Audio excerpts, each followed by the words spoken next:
సంచలనం సృష్టించిన pharma city అక్రమ రైతుల అరెస్ట్ కేసులో ఈరోజు Nampally criminal court PDPP court దాదాపు 27 మందికి బెయిల్ అప్లికేషన్ చేస్తే దాదాపు 24 మందికి 25 మందికి బెయిల్ మంజూరు చేయడం జరిగింది.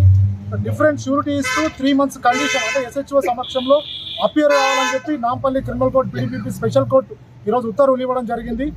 దాదాపు సేమ్ ఇన్సిడెంట్లో డిఫరెంట్ ఎఫ్ఐఆర్ చేసినప్పటికీ 36 రోజులు జైల్లో ఉన్నప్పటికీ రకరకాల కోర్టులు మారినప్పటికీ ఈరోజు కోర్టులు కూడా అంటే రైతులకి న్యాయం ఉంది, రైతుల వైపు న్యాయం ఉందని క్లియర్గా ఈరోజు జడ్జి గారు ఈరోజు వాళ్ళ బెయిల్ మంజూరు చేయడం జరిగింది. కొన్ని కండిషన్స్ ఇష్యూ చేయడం జరిగింది. 3 months వరకు ఎస్హెచ్ఓకి ఇన్వెస్టిగేషన్కి సపోర్ట్ చేయాలి, సపోర్ట్ చేస్తూ వాళ్ళకి పిలిచినప్పుడు వెళ్ళాలని చెప్పి కన్సెంట్ జడ్జి గారు ఈరోజు నాంపల్లి కోర్టు జడ్జి గారు ఆర్డర్స్ ఇవ్వడం జరిగింది. ఆ షూరిటీస్కి సంబంధించి రేపు మార్నింగ్ 10:30కి మేము నాంపల్లి క్రిమినల్ కోర్టులో షూరిటీస్ ప్రొడ్యూస్ చేస్తున్నాం అందరు రైతులకి. అదేవిధంగా A1గా ఉన్న పట్నం నరేందర్ రెడ్డి గారికి కూడా ఈరోజు ఎంపీ నెంబర్ 512కి తనకు కూడా బెయిల్ మంజూరు చేయడం జరిగింది.